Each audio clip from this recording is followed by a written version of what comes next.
Good morning बच्चों। साई राम। उम्मीद है आप सभी को अपना पोर्शन मिल गया होगा। अब पोर्शन के अनुसार हमें हमारे सेमेस्टर की तैयारी करनी है।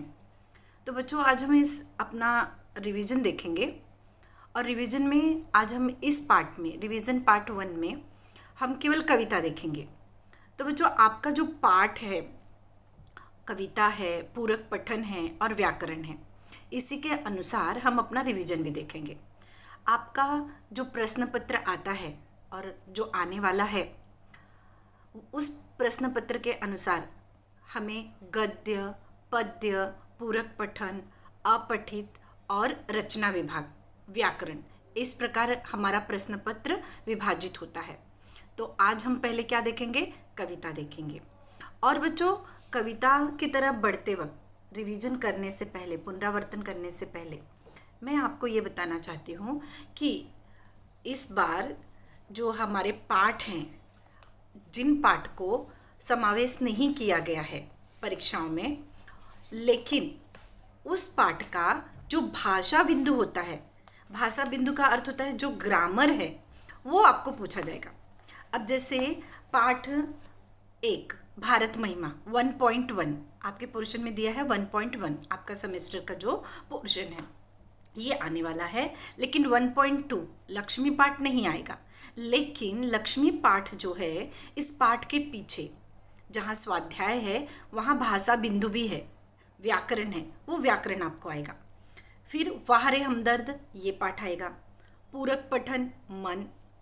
फिर गोवा जैसा मैंने देखा था ये नहीं आएगा, इस साल ये इंक्लूड नहीं है। फिर उसके बाद है गिरधर नागर, ये आने वाला है। खुला आकाश जो पूरक पठन है वो नहीं आएगा। गज़ल आने वाली है। रीढ़ की हड्डी ये भी आने वाला है। ठेस ये भी। कृषक गान है ये नहीं आएगा, ये बोर्ड में भी आपको नहीं पूछा जाएगा। लेकिन एक बात का ध्यान रखना है, जो पाठ हमें आ नहीं रहे हैं, परीक्षा में पूछे नहीं जाएंगे, उस पाठ का व्याकरण जो है, भाषा बिंदु है, वह परीक्षाओं में पूछा जाएगा। जिसमें आप बोलते हो मुहावरे, कुछ बच्चों ने पूछा था मुहावरे आएंगे कि नहीं आएंगे। बच्चों मुहावरे आएंगे। तो चलो हम बढ़ते हैं अपने आगे के रिवीजन की तरफ। इससे आपको पता चल गया होगा बच्चों कि कौन सा पहली इकाई से कौन कौन से पाठ आने वाले हैं और कौन कौन से पाठ नहीं आने वाले हैं। आपका सेमेस्टर का जो एग्ज़ाम है वह 40 मार्क का है, 40 अंकों का है।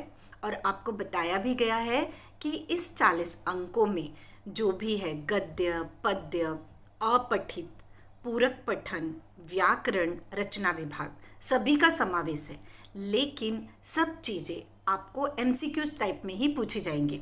आपको कोई भी प्रश्न का उत्तर लिखना नहीं है। सब आपको, जैसे आप टिक करते हो, आपने यूनिट टेस्ट जैसे दिया था उसी के अनुसार आपको आपका सेमेस्टर भी देना है। तो चलो हम आगे बढ़ते हैं।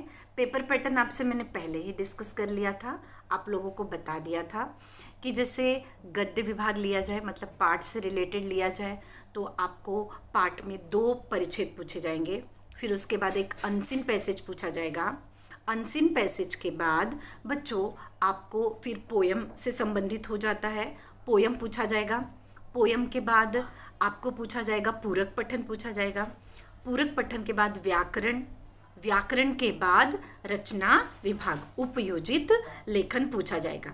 ठीक है, इस प्रकार आपको आपकी परीक्षाओं में ये सब चीज़ें पूछी जाएंगी। इस प्रकार से आपका पेपर पैटर्न होगा। तो मेरे ख्याल से बच्चों पेपर पैटर्न की तरफ से आपका ध्यान पूरी तरह से आश्वस्त हो गया कि हमारा परीक्षा में प्रश्न पत्र किस प्रकार पूछा जाने वाला है।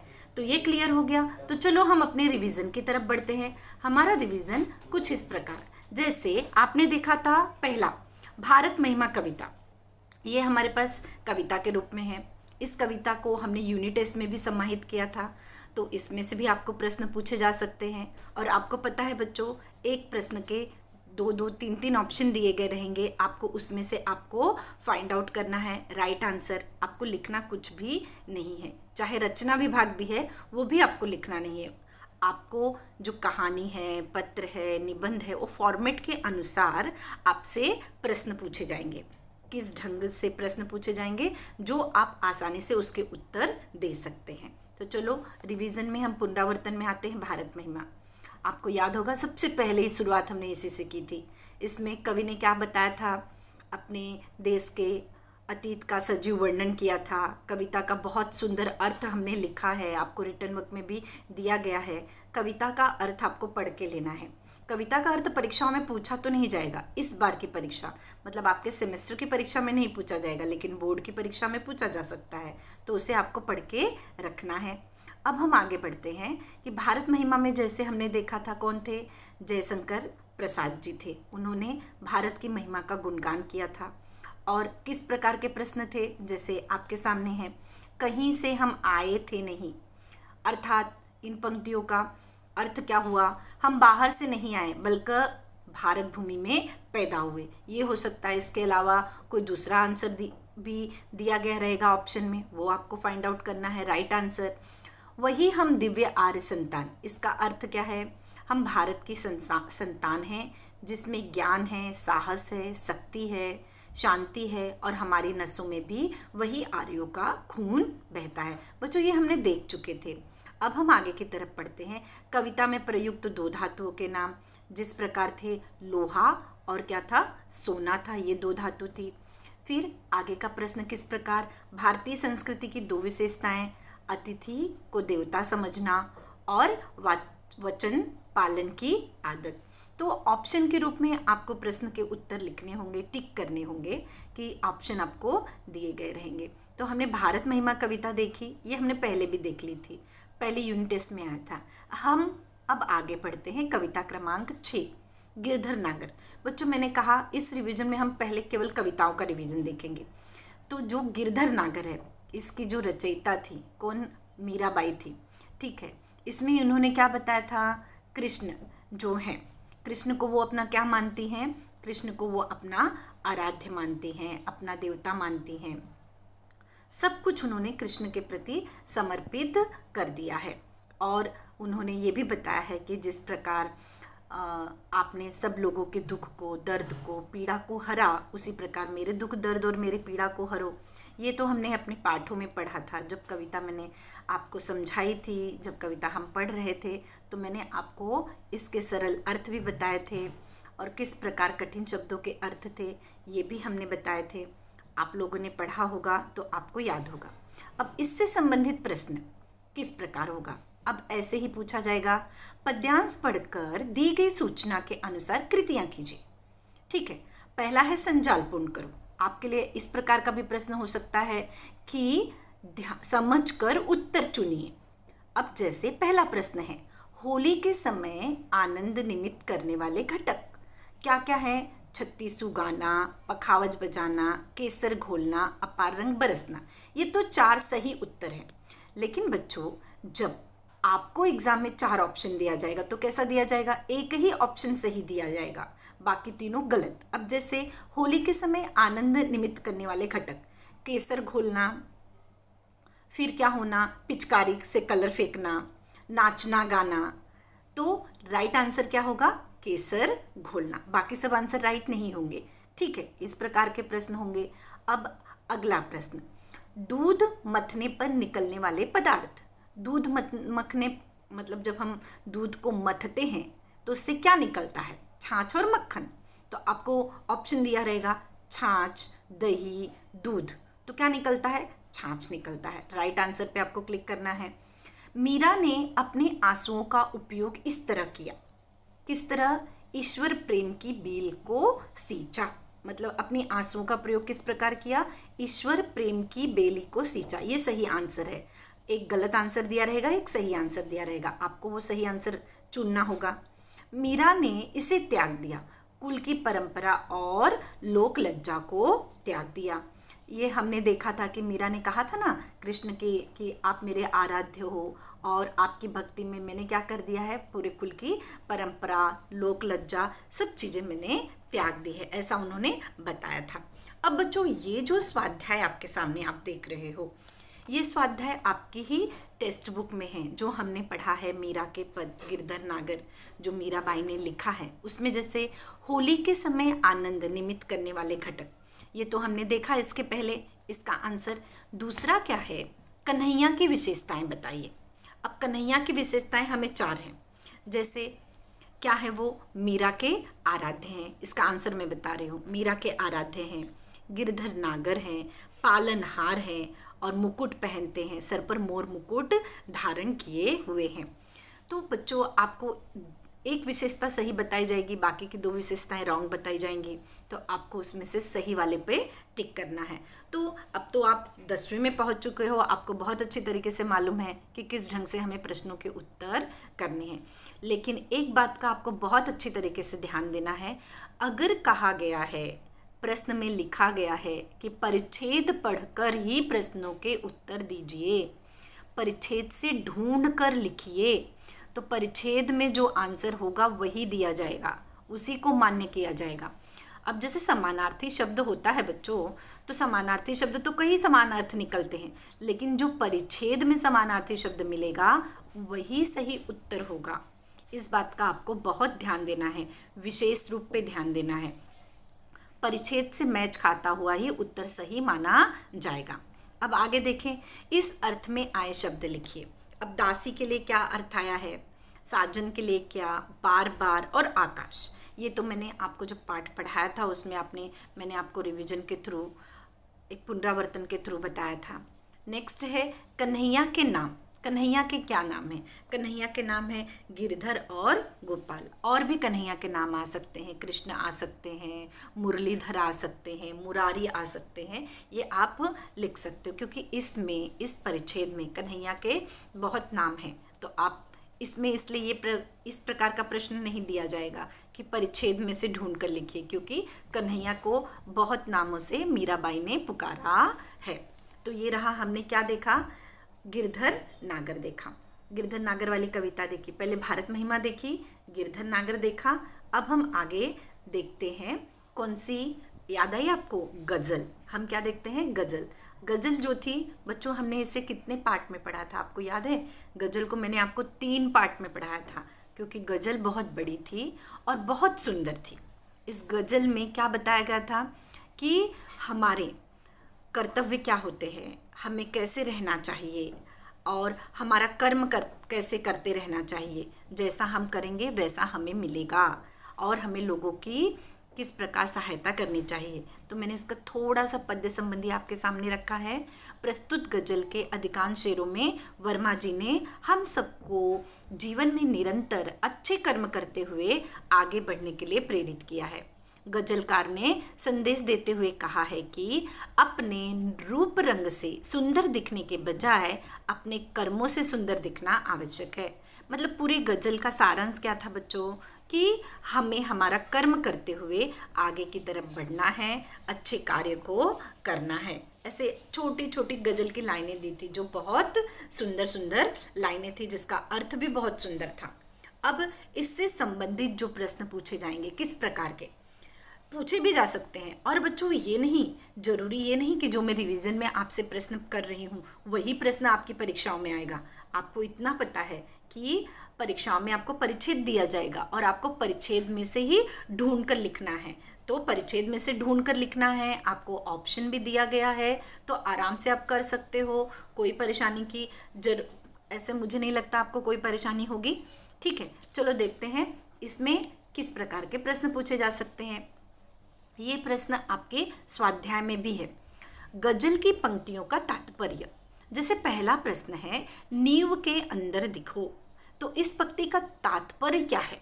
मतलब हमारा कार्य ऐसा हो कि नींव की तरह पक्की आधारशिला बने, जिस पर सोने सा चमकता यश का महल खड़ा हो। मतलब नींव के अंदर दिखो, मतलब हमें नींव के अंदर एक बेस बनकर दिखना है। जरूरी नहीं हमेशा हम चमकते हुए ही दिखें, मतलब हमें नींव के अंदर सपोर्ट, सहायता भी करनी है। ये है हमारा अर्थ। लेकिन बच्चों इसके लिए आपको 2 अगर ऑप्शन मैं देती हूँ, अगर मैं 2 या 4 ऑप्शन आपको देती हूँ, तो क्या नींव के अंदर दिखने का तात्पर्य है कि लोगों को सहारा देना, या तो पक्की आधारशिला बनना, या लोगों को ऐसा महसूस देना कि नींव का पत्थर बनना बहुत अच्छी बात है।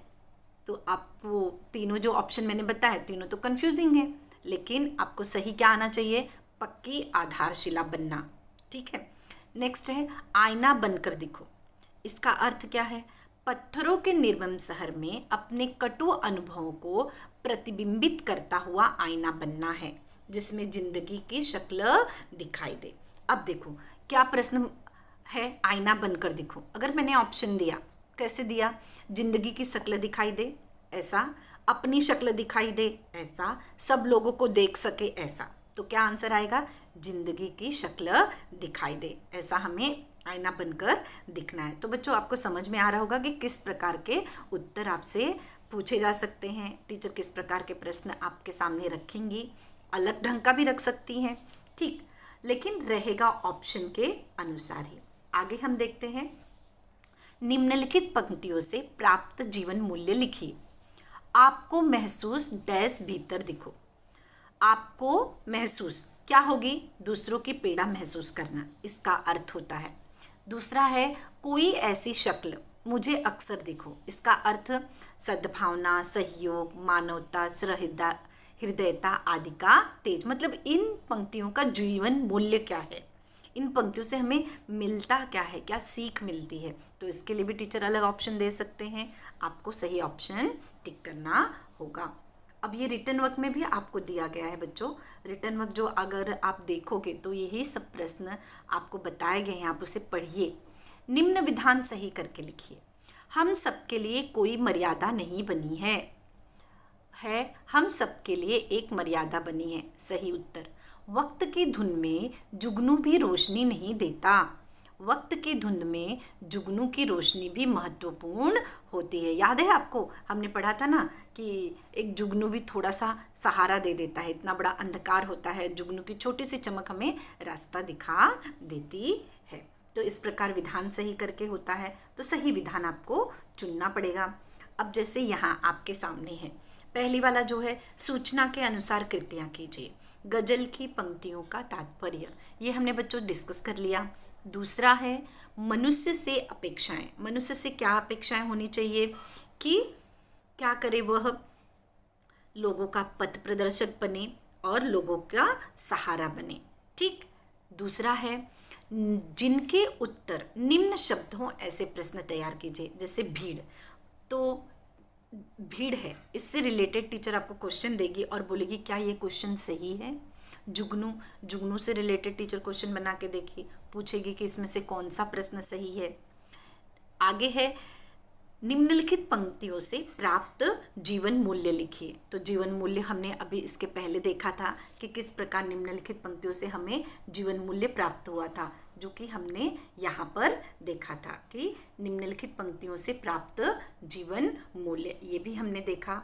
फिर ये हमने सही विधान भी देख लिया। अब हम आगे की तरफ बढ़ते हैं।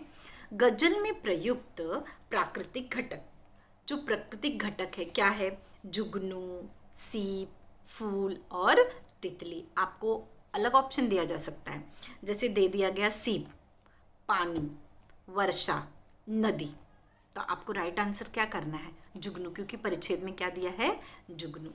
कवि के अनुसार ऐसे देखो, कैसे, नींव के अंदर, मील का पत्थर बनके, मोम के भीतर, रोशनी बनके और सीप के अंदर।